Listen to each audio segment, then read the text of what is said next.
À 3 lieues de la Roche-Mauprat, en tirant vers le Fromental, vous devez avoir vu au milieu des bois une vieille tour isolée, célèbre par la mort tragique d'un prisonnier que le bourreau, étant en tournée, trouva bon de pendre, il y a une centaine d'années, sans autre forme de procès, pour complaire à un ancien Mauprat, son seigneur. À l'époque dont je vous parle, la tour Gazeau était déjà abandonnée, menaçant ruine. Elle était domaine de l'État, et on y avait toléré par oubli plus que par bienfaisance la retraite d'un vieux indigent, homme fort original, vivant complètement seul, et connu dans le pays sous le nom du bonhomme Patience. J'en ai entendu parler à la grand-mère de ma nourrice, repris-je. Elle le tenait pour sorcier. Précisément, et puisque nous voici sur ce sujet, il faut que je vous dise au juste quel homme était ce Patience, car j'aurai plus d'une fois occasion de vous en parler dans le cours de mon récit, et j'ai eu aussi celle de le connaître à fond. Patience était un philosophe rustique. Le ciel lui avait départi une haute intelligence, mais l'éducation lui avait manqué, et, par une sorte de fatalité inconnue, son cerveau avait été complètement rebelle au peu d'instruction qu'il avait été à même de recevoir. Ainsi, il avait été à l'école chez les Carmes et au lieu de ressentir ou de montrer de l'aptitude, il avait fait l'école buissonnière avec plus de délices qu'aucun de ses camarades. C'était une nature éminemment contemplative, douce et indolente, mais fière et poussant jusqu'à la sauvagerie l'amour de l'indépendance, religieuse, mais ennemie de toute règle, un peu ergoteuse, très méfiante, implacable aux hypocrites. Les pratiques du cloître ne lui en imposèrent pas, et pour avoir eu une ou deux fois son franc-parler avec les moines, il fut chassé de l'école. Depuis ce temps, il fut grand ennemi de ce qu'il appelait la monacaille, et se déclara ouvertement pour le curé de Briande, qu'on accusait d'être janséniste. Mais le curé ne réussit pas mieux que les moines à instruire Patience.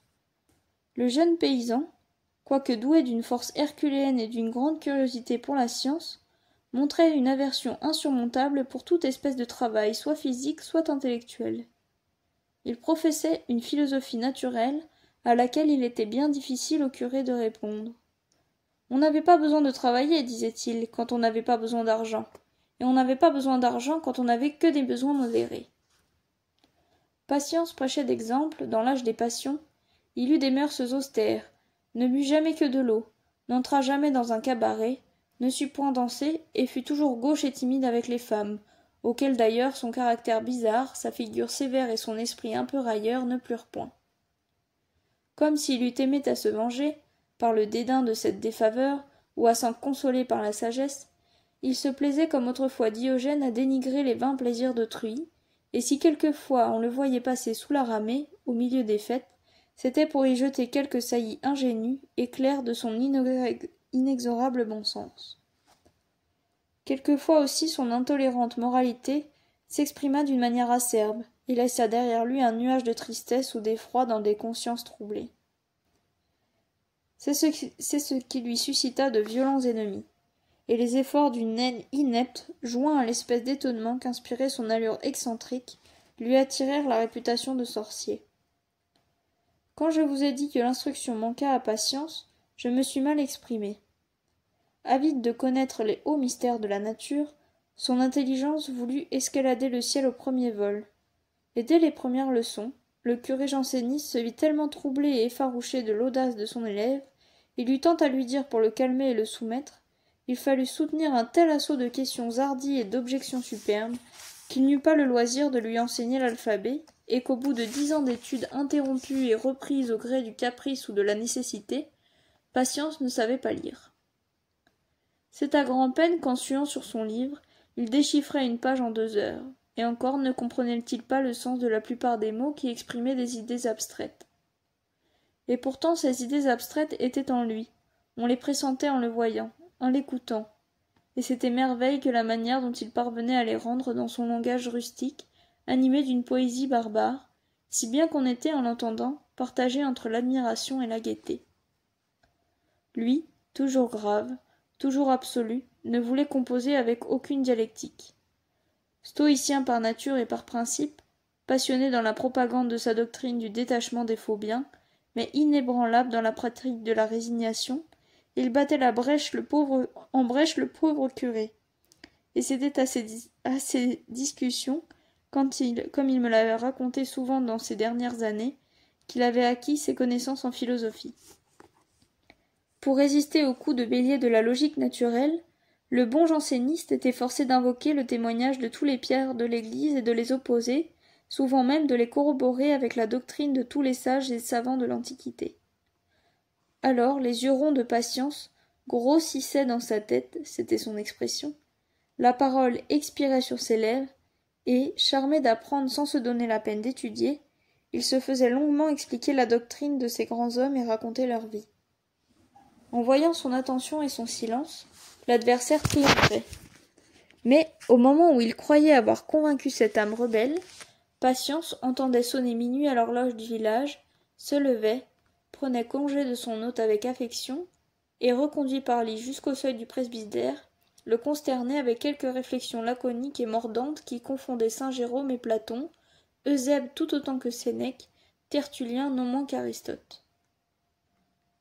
Le curé ne savouait pas trop la supériorité de cette intelligence inculte. Néanmoins, il était tout étonné de passer tant de soirs d'hiver au coin de son feu avec ce paysan, sans éprouver ni ennui ni fatigue. Et il se demandait pourquoi le magister du village, et même le prieur du couvent, quoique sachant grec et latin, lui semblaient l'un ennuyeux, l'autre erroné dans tous leurs discours. Il connaissait toute la pureté des mœurs de Patience, et il s'expliquait l'ascendant de son esprit par le pouvoir et le charme que la vertu exerce et répand autour d'elle. Puis il s'accusait humblement chaque soir devant Dieu de n'avoir pas disputé avec son élève à un point de vue assez chrétien. Il confessait à son ange gardien que l'orgueil de sa science et le plaisir qu'il avait goûté à se voir écouter si religieusement l'avaient un peu emporté au-delà des limites de l'enseignement religieux, qu'il avait cité trop complaisamment les auteurs profanes, qu'il avait même trouvé un dangereux plaisir à se promener avec son auditeur dans les champs du passé, pour y cueillir des fleurs païennes que l'eau du baptême n'avait pas arrosées, et qu'il n'était pas permis à un prêtre de respirer avec tant de charme. De son côté, Patience chérissait le curé. C'était son seul ami, le seul lien qu'il eût avec la société, le seul aussi qu'il eût avec Dieu par la lumière de la science. Le paysan s'exagérait beaucoup le savoir de son pasteur. Il ne savait que même les plus éclairés des hommes civilisés prennent souvent à rebours, ou ne prennent pas du tout, les cours de connaissances humaines. Patience eût été délivré de grandes anxiétés d'esprit s'il put découvrir, à coup sûr, que son maître se trompait fort souvent, et que c'était l'homme, et non la vérité, qui faisait défaut. Ne le sachant pas, et voyant l'expérience des siècles en désaccord avec le sentiment inné de la justice, il était en proie à des rêveries continuelles, et vivant seul, errant dans la campagne à toutes les heures du jour et de la nuit, absorbé dans des préoccupations inconnues à ses pareils, il donnait de plus en plus crédit aux fables de sorcellerie débitées contre lui. Le couvent n'aimait pas le pasteur. Quelques moines que Patience avait démasqués haïssaient Patience. Le pasteur et l'élève furent persécutés. Les moines ignares ne reculèrent pas devant la possibilité d'accuser le curé auprès de son évêque, de s'adonner aux sciences occultes, de concert avec le magicien Patience. Une sorte de guerre religieuse s'établit dans le village et dans les alentours. Tout ce qui n'était pas pour le couvent fut pour le curé et réciproquement. Patience dédaigna d'entrer dans cette lutte. Un beau matin, il alla embrasser son ami en pleurant et lui dit « Je n'aime que vous au monde, je ne veux donc pas vous être un sujet de persécution. Comme après vous je ne connais et n'aime personne, je m'en vais vivre dans les bois à la manière des hommes primitifs. J'ai pour héritage un champ qui rapporte 50 livres de rente. C'est la seule terre que j'ai jamais remuée de mes mains, et la moitié de son chétif revenu a été employée à payer la dîme de travail que je dois au Seigneur. J'espère mourir sans avoir fait pour autrui le métier de bête de somme. Cependant, si on vous suspend de vos fonctions, si on vous ôte votre revenu, et que vous ayez un champ à labourer, faites-moi dire un mot, et vous verrez que mes bras ne se seront pas engourdis dans l'inaction. » Le pasteur combattit en vain cette résolution. Patience partit, emportant pour tout bagage la veste qu'il avait sur le dos, et un abrégé de la doctrine d'Épictète, pour laquelle il avait une grande prédilection, et dans laquelle, grâce à des fréquentes études, il pouvait lire jusqu'à 3 pages par jour sans se fatiguer outre mesure. L'anachorète rustique alla vivre au désert. D'abord, il se construisit dans les bois une cahute de ramée. Mais, assiégé par les loups, il se réfugia dans une salle basse de la tour Gazeau, où il se fit, avec un lit de mousse et des troncs d'arbres, un ameublement splendide, avec des racines, des fruits sauvages et le laitage d'une chèvre, un ordinaire très peu inférieur à celui qu'il avait eu au village. Ceci n'est point exagéré. Il faut voir le paysan de certaines parties de la Varenne pour se faire une idée de la sobriété au sein de laquelle un homme peut vivre en état de santé. Au milieu de ses habitudes stoïques, Patience était encore une exception. Jamais le vin n'avait rougi ses lèvres et le pain lui avait toujours semblé une superfluité. Il ne haïssait pas d'ailleurs la doctrine de Pythagore, et dans les rares entrevues qu'il avait désormais avec son ami, il lui disait que, sans croire précisément à la métempsychose, et sans se faire une loi d'observer le régime végétal, il éprouvait involontairement une secrète joie de pouvoir s'y adonner, et de n'avoir plus occasion de voir donner la mort tous les jours à des animaux innocents. Patience avait pris cette étrange résolution à l'âge de 40 ans. Il en avait 60 lorsque je le vis pour la première fois, et il jouissait d'une force physique extraordinaire. Il avait bien quelque habitude de promenade chaque année. Mais à mesure que je vous dirai ma vie, j'entrerai dans le détail de la vie cénobitique de Patience. À l'époque dont je vais vous parler, après de nombreuses persécutions, les gardes forestiers, par crainte de se voir jeter un sort plutôt que par compassion, lui avaient enfin concédé la libre occupation de la tour Gazeau, non sans le prévenir qu'elle pourrait bien lui tomber sur la tête au premier vent d'orage. À quoi Patience avait philosophiquement répondu que si sa destinée était d'être écrasée, le premier arbre de la forêt serait tout aussi bon pour cela que les combles de la tour Gazeau. Avant de vous mettre en scène mon personnage de Patience, et tout en vous demandant pardon de la longueur trop complaisante de cette biographie préliminaire, je dois encore vous dire que dans l'espace de ces 20 années, l'esprit du pasteur avait suivi une nouvelle direction. Il aimait la philosophie, et malgré lui, le cher homme, il reportait cet amour sur les philosophes, même sur les moins orthodoxes. Les ouvrages de Jean-Jacques Rousseau le transportèrent, malgré toute sa résistance intérieure, dans des régions nouvelles. Et un matin qu'au retour d'une visite à des malades il avait rencontré Patience herborisant pour son dîner sur les rochers de Crevin, il s'était assis près de lui sur la pierre druidique, et il avait fait à son propre insu la profession de foi du vicaire savoyard. Patience mordit beaucoup plus volontiers à cette religion poétique qu'à l'ancienne orthodoxie. Le plaisir avec lequel il écouta le résumé des doctrines nouvelles engagea le curé à lui donner secrètement quelques rendez-vous sur des points isolés de la Varenne, où ils devaient se rencontrer comme par hasard. Dans ces conciliabules mystérieux, l'imagination de Patience, restée si fraîche et si ardente dans la solitude, s'enflamma de toute la magie des idées et des espérances qui fermentaient alors en France depuis la cour de Versailles jusqu'aux bruyères les plus inhabitées. Il s'éprit de Jean-Jacques, et s'en fit lire tout ce qu'il fut possible d'en écouter sans compromettre les devoirs du curé. Puis il se fit donner un exemplaire du contrat social, et alla l'épeler sans relâche à la tour Gazeau.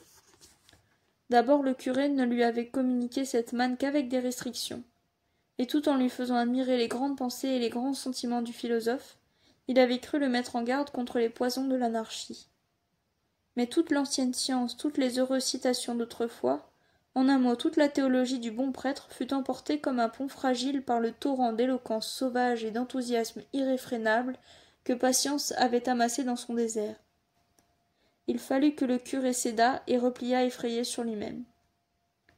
Alors il y trouva le fort intérieur lézardé et craquant de toutes parts. Le nouveau soleil qui montait sur l'horizon politique et qui bouleversait toutes les intelligences fondit la sienne comme une neige légère au premier souffle du printemps. L'exaltation de Patience, le spectacle de sa vie étrange et poétique qui lui donnait un air inspiré, la tournure romanesque que prenaient leurs relations mystérieuses, les ignobles persécutions du couvent ennoblissant l'esprit de révolte, tout cela s'empara si fort du prêtre qu'en 1770 il était déjà bien loin du jansénisme et cherchait vainement dans toutes les hérésies religieuses un point où se retenir avant de tomber dans l'abîme de philosophie, si souvent ouvert devant lui par patience, si souvent refermé en vain par les exorcismes de la théologie romaine.